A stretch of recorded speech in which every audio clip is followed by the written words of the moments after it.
गोरिया कोठी का बेटा जब यहाँ है तो मुकुट दूसरे को कैसे मतदाता मालिक देगी। अब तो ऐसे व्यक्ति आ रहे हैं जो दरबार का नाम लेके आ रहे हैं, लेकिन गोरिया कोठी में जीत गोरिया कोठी के बेटा की होगी, बाहरी की नहीं होगी। बाहरी को गोरिया कोठी स्वीकार ही नहीं करता है। प्रत्याशियों के साथ मंच पर शास्त्रार्थ करने के लिए तैयार हैं।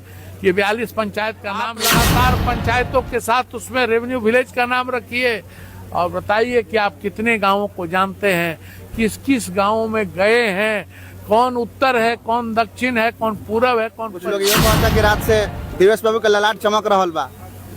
ये तो भगवान के आशीर्वाद से, लोगों के शुभकामना से चुनना है। लेकिन जैसे ही गोरिया कोठी विधानसभा क्षेत्र से उनका घर अलग हुआ, वह चुनाव नहीं लड़े और विरोधी की स्थिति। एक बात तो तय है, चौथा चुनाव है नया विधानसभा बनने के बाद और चौथा उम्मीदवार है। चारों बार उम्मीदवार बदले गए हैं। पार्टी को अपने उम्मीदवारों पर, अपने कार्यकर्ताओं पर, महागठबंधन के लोगों को भरोसा नहीं है कि जो कार्यकर्ता यहाँ काम कर रहे थे उन पर उन्होंने भरोसा नहीं जताया। क्या कमी उन कार्यकर्ताओं में थी यह महागठबंधन बताएगा, लेकिन गोरिया कोठी की सेवा गोरिया कोठी का बेटा करेगा और गोरिया कोठी की जनता, मतदाता मालिक उसी को आशीर्वाद। गोरिया कोठी में और ये गोरिया कोठी विधानसभा क्षेत्र के जो सबके बता दें कि एनडीए प्रत्याशी देवेश कांत सिंह जी हमारे साथ में बनी और भव्य नामांकन होने वाला बा। मतलब कि गोरिया कोठी से सीधे महाराजगंज यहाँ के निकले और कुछ ही देर में देख सकते कि वहाँ पर श्री पुष्पर सिंह धामी जी पहुंचे वाला बनी, उत्तराखंड के माननीय मुख्यमंत्री जी बानी, केशव प्रसाद मौर्य जी पहुंचे वाला बनी, उप मुख्यमंत्री बानी, उत्तर प्रदेश के तमाम लोग पहुंचा था, कार्यकर्ता जदयू के, मतलब कि एनडीए के तमाम नेता लोग पहुंचे वाला बा और भव्य कार्यक्रम, नामांकन कार्यक्रम होने वाला बा। और यहाँ के सीधे कुछ करे गोरिया कोठी से महाराजगंज की तरफ में चलते नहीं, सीधे हम का कहे आज भव्य नामांकन जो बात समारोह होके वाला बा। जनता के आशीर्वाद मांगे खातिर आशीर्वाद मांगता नहीं, नामांकन सभा आशीर्वाद सभा के रूप में बा हमारा खातिर। हर वर्ष जब चुनाव आवेला 5 वर्ष पहले लोकतंत्र के महापर्व में नामांकन के सभा में आशीर्वाद स्वरूप अपना मतदाता मालिक लोग से आशीर्वाद मांगेंगी। आई कहे नहीं कि संयम के साथ अधिकतम मतदान करना है और उसी से विजय प्राप्त होती है, यही आह्वान करता हूं और हर दम प्रयास करता हूं कि हमारे एनडीए के कार्यकर्ता, हमारे पार्टी के कार्यकर्ता और जनता मतदालिक से मैं जुड़ा रहूं, उनके विश्वास को प्राप्त करता रहूं और उनके आदेश से हर काम करूं। अब तो रात से हमने देखा था नहीं सोशल मीडिया पर जो विपक्षी बा जे रात दिन देवेश कांत सिंह के कोसत रहा, वो लोग जीत के अग्रिम बधाई देता। मैं उनकी भावना का स्वागत करता हूं कि वैसे जो लोगों ने मुझे बधाई दी है उन सभी लोगों को मैं पुनः आपके चैनल के माध्यम से बधाई भी दे रहा हूं और उन सभी को अपने साथ जुड़ने के लिए भी बधाई देता हूं। उनको बहुत बहुत उनका स्वागत करता हूं। क्या लगता है देवेश बाबू लड़ाई बा गोरिया कोठी में? देखिए चुनाव है, मैं मान के चलता हूं कि जनता का अटूट विश्वास, आशीर्वाद मुझे इतना प्राप्त है कि मेरी जीत सुनिश्चित है। लेकिन फिर भी चुनाव के कार्यक्रम में चुनाव को चुनाव की तरह लड़ना है। एक जो चुनाव में प्रतिस्पर्धा होती है वह सकारात्मक रूप से लेके चलेंगे और सुनिश्चित जीत और अधिकतम मार्जिन से जीत हासिल करने के लिए अपने एनडीए कार्यकर्ताओं से कि वह जितना काम करेंगे उतनी बड़ी लीड होगी। मार्जिन के क्या आकलन कैले बनी?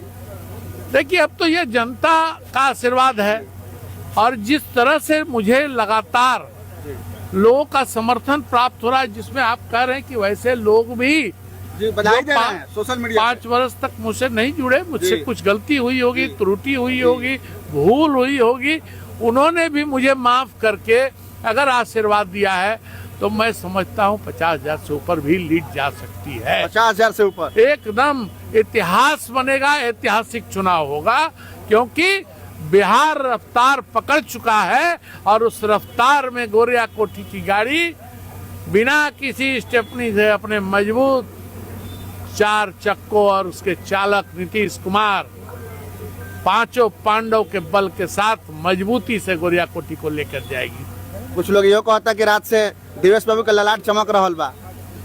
ये तो भगवान के आशीर्वाद से, लोगों के शुभकामना से चुलकना है। बाकी जो चेहरा, जो ललाट भगवान ने दिया है, वह उनके आशीर्वाद से प्राप्त है। कुछ लोग यो कहता है कि देवेश बाबू के सामने कमजोर प्रत्याशी, मैं तो कभी कभी प्रत्याशी को कमजोर नहीं और मानता। बाहरी बनाम भीतरी के लड़ाई में बाहरी की बात जरूर है। बाहरी बनाम भीतरी का मैं तो जो लगातार कहता हूं कि मैं प्रत्याशियों के साथ मंच पर शास्त्रार्थ करने के लिए तैयार हैं। ये 42 पंचायत का नाम एक लगातार है। आप लगातार पंचायतों के साथ उसमें रेवेन्यू विलेज का नाम रखिए और बताइए कि आप कितने गांवों को जानते हैं, किस किस गांवों में गए हैं, कौन उत्तर है, कौन दक्षिण है, कौन पूरब है, कौन पश्चिम है। अब तो ऐसे व्यक्ति आ रहे हैं जो दरबार का नाम लेके आ रहे हैं, और दरबार यूसुफ साहब सांसद रहे, सांसद रहे, हमारे बाबा के प्रिय मित्रों में रहे, तो एक मित्रगत रूप से अगर वह चुनाव लड़ने आ रहे हैं लड़े, लेकिन गोरिया कोठी में जीत गोरिया कोठी के बेटा की होगी, बाहरी की नहीं होगी। बाहरी को गोरिया कोठी स्वीकार ही नहीं करता है कभी बाहरी। गोरिया कोठी का बेटा जब यहाँ है तो मुकुट दूसरे को कैसे मतदाता मालिक देगी? वो खुद अपना मत अपने को नहीं दे सकते हैं, उनके लिए क्या कहिएगा? वो प्रत्याशी है यहाँ पे। देखिए, प्रत्याशी पर बोलना उचित नहीं है। मैं इतना ही जानता हूँ कि गोरिया कोठी का बेटा गोरिया कोठी की सेवा पुश्तों से करते आए हैं। चौथी पुश्त में जनता ने आशीर्वाद दिया है, वह सेवा जारी रहेगी और वह सेवा अग्रिम रूप से भी परिवार के लोग करते आए हैं। मेरे परिवार में जितने भी डॉक्टर लोग हैं यहाँ की सेवा करते हैं, अस्पताल के माध्यम से, अन्य माध्यम से। और देखिए, बाहरी का क्या हश्र होता है। इंद्रदेव प्रसाद जी जब हमारे चुनाव क्षेत्र में बड़हरिया का कुछ हिस्सा था, वह चुनाव लड़ते थे तो वो जीतते भी थे, लेकिन जैसे ही गोरिया कोठी विधानसभा क्षेत्र से उनका घर अलग हुआ, वह चुनाव नहीं लड़े। और विरोधी की स्थिति, एक बात तो तय है, चौथा चुनाव है नया विधानसभा बनने के बाद और चौथा उम्मीदवार है। चारों बार उम्मीदवार बदले गए हैं। पार्टी को अपने उम्मीदवारों पर, अपने कार्यकर्ताओं पर भरोसा नहीं, महागठबंधन के लोगों को भरोसा नहीं है कि जो कार्यकर्ता यहाँ काम कर रहे थे उन पर उन्होंने भरोसा नहीं जताया। क्या कमी उन कार्यकर्ताओं में थी यह महागठबंधन बताएगा, लेकिन गोरिया कोठी की सेवा गोरिया कोठी का बेटा करेगा और गोरिया कोठी की जनता, मतदाता मालिक उसी को आशीर्वाद देगी। वहीं पे देखा जाए तो आपको जो लगातार पार्टी तीसरी बार जो है विश्वास की है आपके ऊपर। देखिए, पार्टी कार्यकर्ताओं से चलती है। हमारी पार्टी तो बूथ लेवल के कार्यकर्ताओं से चलती है। सबके अनुशंसा पर, मतदाता मालिक के प्रयास से और मतदाता मालिक के शुभकामना से, मतदाता मालिक के आशीर्वाद से ही पार्टी ने भी यह टिकट दिया है। चलिए, तो देख सकते हैं कि यहाँ के बनी देवेश कांत सिंह जी एनडीए प्रत्याशी और भव्य नामांकन के तैयारी एक बार दिखाएं कैमरामैन जी कैमरा पर। देख सकते हैं कि भव्य नामांकन के तैयारी चल रहा है और यहाँ पर तमाम बड़ा से बड़ा नेता लोग उत्तर प्रदेश से भी और बिहार से भी, तो सबके बता दें कि बड़ा से बड़ा नेता लोग पहुंचे वाला बा। और जो तैयारी बैक पर दिखाएं कैमरा पर, लगातार तैयारी भी चल रहा बा और भव्य नामांकन समारोह जौन बा गोरिया कोठी से सीधे जौन बा निकले वाला बा महाराजगंज।